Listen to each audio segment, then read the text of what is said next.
Today, we are finally talking about the 10th gen of Apple Watch. Hey guys, it's your Tech Girl Mary and welcome back to our YouTube channel.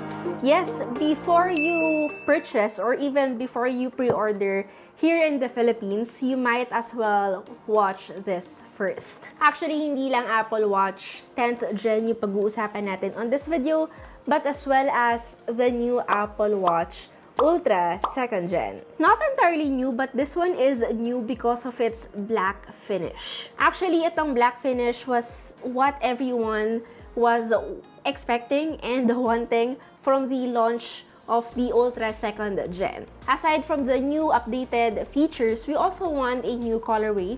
Pero again, hindi nga nila to nilabas that time. What they did is to wait for another year to release it, which is a very Apple move of them. One of the reasons why I decided to create a dedicated YouTube video on their new Apple Watches is probably because of how much I've been using it so far. I'll be honest with you guys, I am not the biggest fan of Apple Watches. Well, I used to, but ever since I got myself Garmin and even Huawei watches, hindi ko na talaga siya ginagamit. Which is why almost every year I buy an Apple Watch for review purposes, I sell it immediately. But this time, it seems like I'll be keeping this one.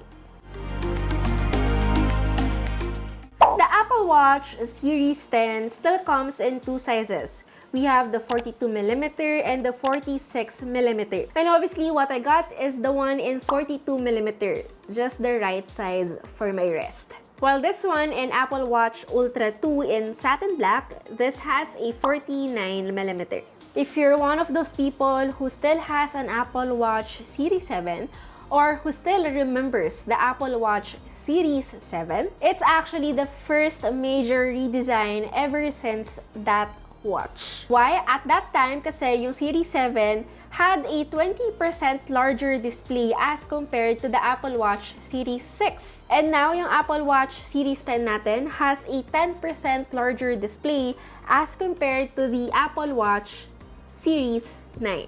So yes, if you still are using an Apple Watch Series 6, halos kung susumahin natin 30% larger display yung makukuha nyo if you will get the Series 10.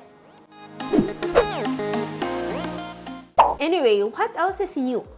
Etong Apple Watch Series 10 is actually Apple's first with wide-angle OLED technology. And take note, not even this watch, the Ultra, has it. This means you will get 40% brighter when it comes to off-angle viewing compared doon sa mga traditional OLED screen that is used on the previous Apple Watch.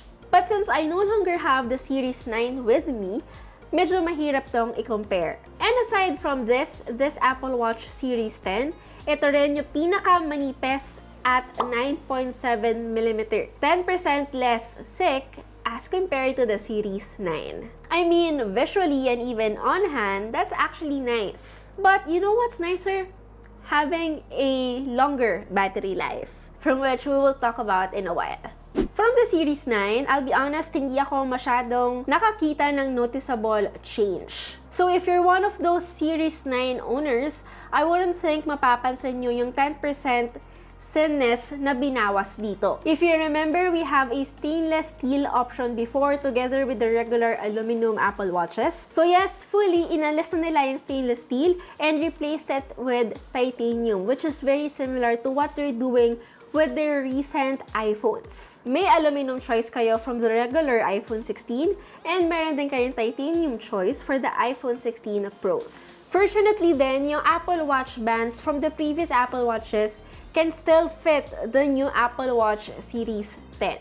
If I remember it correctly guys, etong Milanese loop na meron ako which is in gold, parang nung Series 8 pa yata ako may ganito. So, until now, sa Series 10, magagamit ko pa siya. This is also the same case with the Apple Watch Ultra 2nd Gen. Kung may mga Apple Watch straps kayo for the first generation, magkakasya pa rin yan dito. And actually, not just that, even some 45mm Apple Watch straps, pwede rin yan dito sa Ultra. And if you are wondering, yung nakasuot dito sa Apple Watch Ultra 2nd Gen namin is what you call Milanese loop in black.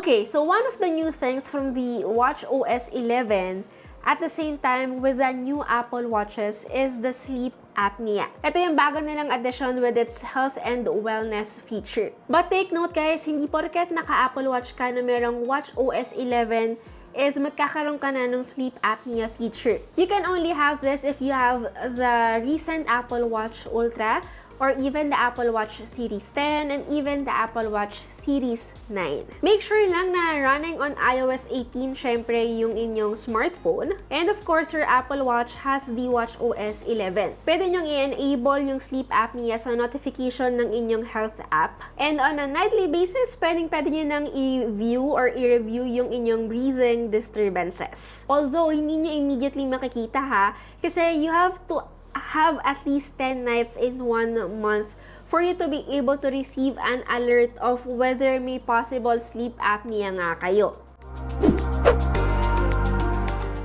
Anyway, isa pa sa mga bagong feature ng Apple Watch Series 10 is the new speakers. Yes, an Apple Watch that has speakers. Meaning you can listen to podcasts or even music while you're doing your thing. Like, kunwari you're running, tapos you forgot your earphones, pwedeng-pwede kayo mag-play ng kahit ano. Syempre, for as long as hindi naman kayo makaka-istorbo. Kasi medyo may kalakasan, in fairness.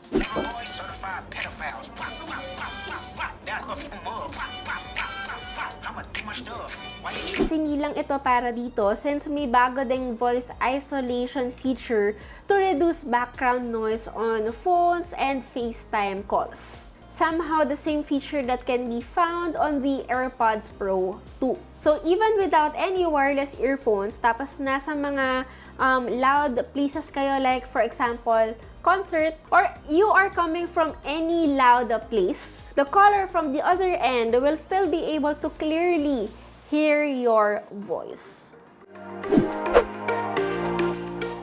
Now let's talk about battery life. I've had almost all the Apple Watches and again, ang deal breaker talaga sa kanya is yung battery life. Considering that some fitness watches can offer us even up to 2 weeks. So, ang tanong, diba, kung kaya nila, bakit hindi magawa ng Apple? So yes, my opinion will remain the same. This will still be my biggest disappointment. And in my test, almost every day naman ito yung routine ko, which is viewing notifications from my Apple Watch, setting timers, almost 2 hours of exercise. This depends if it's running or weightlifting. Samahan na rin natin ng GPS, lalo na if outdoor running. And lastly, of course, sleep tracking. Yes, I'm not much a big fan of wearing a smartwatch while sleeping, pero since we are reviewing the Apple Watch, pinilit ko. And with those, I was able to get maximum of a day.